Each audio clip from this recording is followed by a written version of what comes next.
একটা সিদ্ধান্ত নেবেন নামাজের দাঁড়িয়ে আমি এখন যে দাঁড়ানো আছি এটা একটা রুকুন, রুকুতে যাবো এটা একটা রুকুন, রুকু থেকে উঠবো দাঁড়াবো এটা একটা রুকুন। এরকম নামাজে অনেকগুলো রুকুন আছে, ধাপ আছে, রুকুন মানে ধাপ। প্রত্যেকটা ধাপে আপনি আমি যতক্ষণ পর্যন্ত নিশ্চিত না হবো আমার একিনে বিশ্বাসে যে আমার আল্লাহ দেখেছেন, আল্লাহ তো দেখতেছেন, কিন্তু আমি নিশ্চিত হবো যে আমার আল্লাহ আমাকে দেখেছেন, আমার কথাগুলো আমার আল্লাহ শুনেছেন। আল্লাহ পাক সামিউন বাসীর, দেখনেওয়ালা শুননেওয়ালা।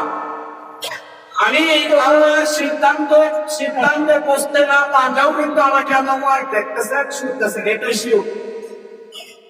কিন্তু আমি এরকম একটা সিদ্ধান্ত হওয়ার আগ পর্যন্ত আমি রুকুতেই থাকবো, সুবহানা রাব্বিয়াল আযীম বলতেই থাকবো, ততক্ষণ পর্যন্ত আমার মনে এই কথা সাক্ষী থাকে, ও এখন আমার আল্লাহ দেখছেন, শুনছেন, আমি বুঝে ফেলেছি। দেখতেছেন শুনতেছেন তার আগে থেকে আমি বুঝে ফেলেছি আমার আল্লাহ আমাকে দেখেছেন, শুনেছেন। এইভাবে নামাজটা যদি পড়া হয় তাহলে এই নামাজটার মান মর্যাদা শক্তি এমন হবে যে সেই নামাজে আপনাকে বাকি আমলগুলো ভালো হয়ে থাকার ব্যবস্থা করে দেবে।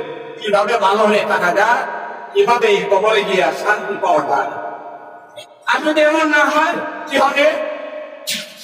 ব্যাখ্যায় বলা হয়েছে এক ব্যক্তি মারা গিয়েছেন, মারা যাওয়ার পরে তার এমন অবস্থা হয়েছে যে মারা যাওয়ার পরে সে দেখতেছে যে তাকে সাপ তো পাইতেছে, একটা সাপ, বিশাল আকৃতির সাপ, এমন বড় সাপ যে তার মুখ দিয়ে তার পুরা দাঁড়ানো বলি টাইপের গাছ তো ধরে যাচ্ছে। যে সাপের চোখ দেখতে মানুষ কেঁপে পড়ে যাবে, ভয়ে ভীত সন্ত্রস্ত হয়ে যাবে। কত সাপেই তো দেখি, সব সাপ দেখতে সবার ভয় লাগে। এই যে পুকুরের পারে মাঠে সাপ বলে, এটাকে দেখতে যে ভয়টা লাগে, এইখানে যদি আপনি একটা চিকা সোনালি পাবেন, বিশাল আকৃতির একটা সাপ দেখেন, তাকে দেখলে যে এরকমই ভয় পাবেন, অনেক বেশি ভয় পাবেন। ওইটাকে চাইবেন লেজে ধরে ফেলছে, আর ওইটাকে লাঠি দিয়েও মারতে ভয় পাবেন না, কাছে যাওয়া যাবে না, কি জানি লাভ দিয়ে এইখানটা সাপ মানুষ এত ভয় পাবে যে দুনিয়াতে এমন ভয় আর কখনো পাবো। সাপ দৌড়ায় নিয়ে যাইতেছে, বাঁচানোর কেউ নাই, আশপাশে কাজে রাখবে। হঠাৎ থেকে বৃদ্ধ ব্যক্তি লাঠি নিয়ে দাঁড়িয়ে আছে, ভাই ভাই আমাকে একটু বাঁচা, আমি সাপটা থেকে আমাকে একটু বাঁচা। এইভাবে একের পরে দুই তিনটা ধাপ পার হবে, এরপরে সে জানতে পারবে কোন এক সত্যি। এইগুলি আর বলবো না, বললে সময় নষ্ট করবো না। যে ওই যে সাহায্যকারী যে লোকটাকে সাহায্য চেয়েছিলে, আসছিল সাহায্য করতে, এটা ছিল তোমার নামাজ। সেই নামাজের এত শক্তি হয় নাই যে তুমি ওই নামাজ তোমাকে ওই তোমার দৈনিক পাপের কারণে যে শক্তি অর্জন হয়েছে, এটা ছিল তোমার সাপ। সেই তোমার পাপের আকৃতির সাপ, শক্তির সাপকে ফিরাইবে এমন শক্তি তোমার নামাজে অর্জিত হয় না। সে ছিল এই বৃদ্ধ লোকটি, সে ফেরানোর ক্ষমতা নাই। এই জন্য সে বলে দিয়েছিল, আমার দ্বারা ফেরানো সম্ভব না রে ভাই।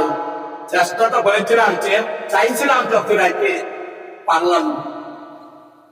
বলছিলাম যে এই কথাটা, যে আপনি আমার এই দুনিয়া আসলে যদি ভাই মারা যাচ্ছে, আমাকে নামাজে দাঁড় করিয়ে দেওয়ার কথা ছিল, এমনকি এমন নামাজে দাঁড় করানোর কথা ছিল, আল্লাহ যে আমাকে দেখতেছে, এই দেখি নামাজ পুরা নামাজের মধ্যে হয়তো থাকার কথা ছিল, থাকার কথা থাকলেও থাকে না। ঠিক আছে, হাদিসে আরেক হাদিসে আছে, শয়তান আইসা বলতে থাকে নামাজীকে, উজকুর কাজা, উজকুর কাজা, উজকুর কাজা, কাজা, একের পরে অনেক বইয়ের সামনে একটা বলে, এটাকে স্মরণ করো, ওইটা স্মরণ করো, ক্ষেতের হিসাবটা করো, ওই ফিশারির মধ্যে পাহারা দেওয়ার হিসাবটা করো, নমতে করো, পেয়ারা বইছে কি গেছে গা, তার বাড়িতে এটা হিসাব করো, বেরোইছে কি গেছে গা, থানায় এগুলি ঢুকাই আছে।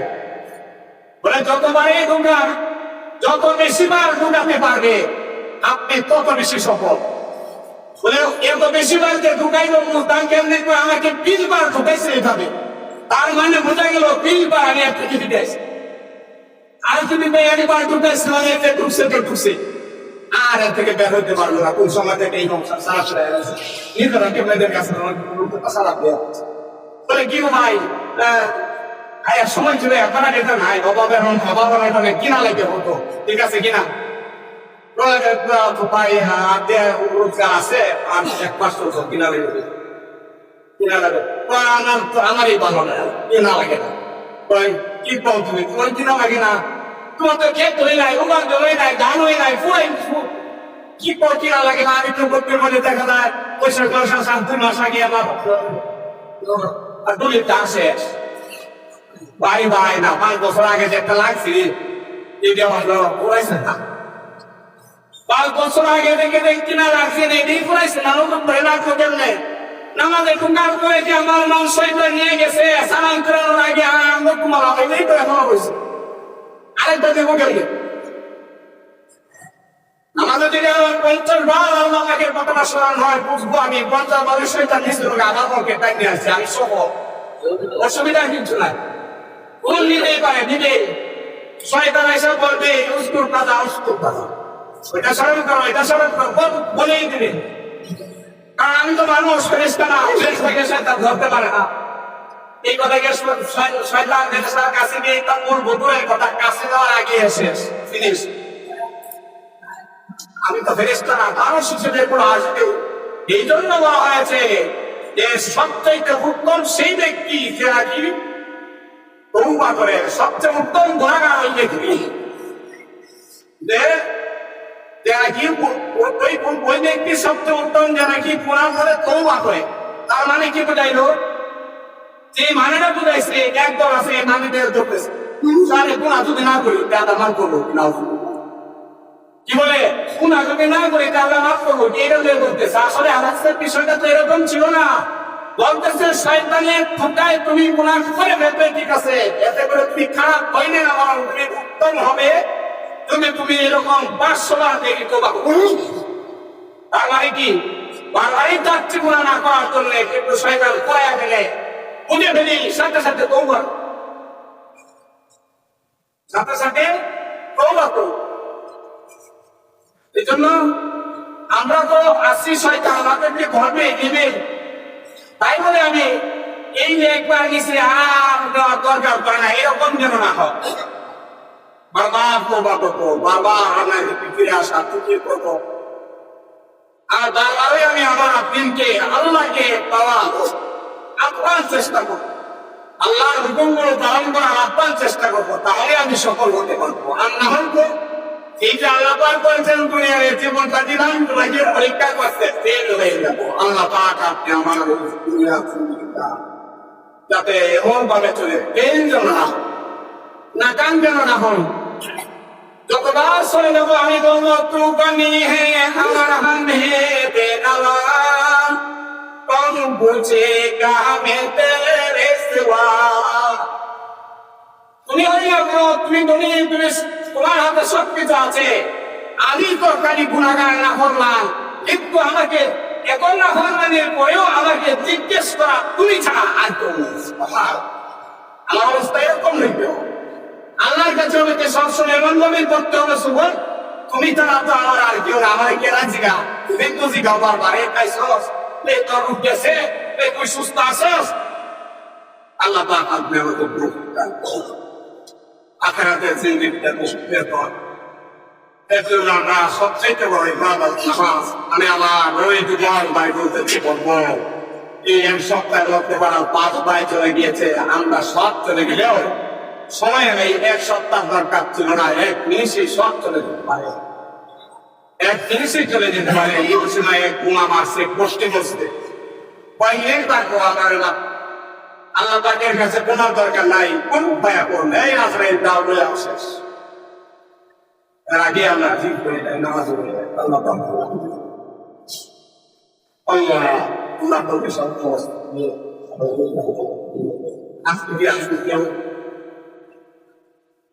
জানা জন্য আল্লাহ আল্লাহ যদি কেউ নিয়ে আসা থাকে আল্লাহর ঘরে চলতে কি আছে, অনেকে আনেন নাই ঠিক আছে, কিন্তু পকেটে টাকা আছে আল্লাহর ঘরে চলতে আগে থেকে দেওয়ার জন্য সিদ্ধান্ত নিয়ে থাকতে ভালো, নতুন করে সিদ্ধান্ত নেওয়া।